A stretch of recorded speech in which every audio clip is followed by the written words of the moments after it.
I più ricchi, si fa per dire, sono i pensionati veneziani, i più numerosi veronesi, la Ruota del Carro e bellunesi.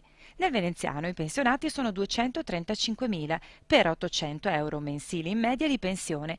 I veronesi sono 880.000 per 715 euro mensili, i bellunesi sono 73.000 per 678 euro mensili di pensione.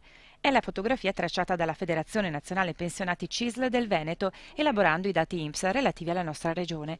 Una fotografia che mette in luce un cambiamento economico intervenuto in questi ultimi anni nel territorio regionale, a cui non è seguita però una crescita delle pensioni, che rimangono ancora troppo basse rispetto al costo della vita.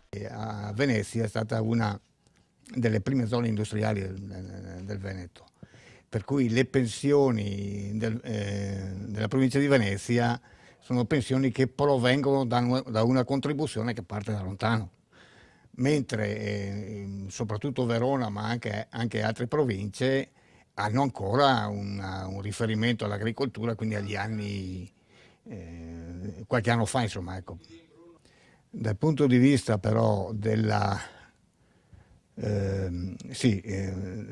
rispondenza delle pensioni rispetto al costo della vita è un disastro, perché noi abbiamo pensioni che mediamente sono sui 700 euro al mese, insomma, quindi voi capite che una famiglia con 700 euro al mese difficilmente vive, insomma, ecco.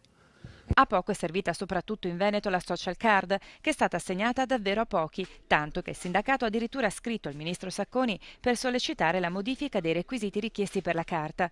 Rimane alta invece l'attenzione sulla legge regionale sulla non autosufficienza, per la quale i pensionati si sono mobilitati in più occasioni pubbliche.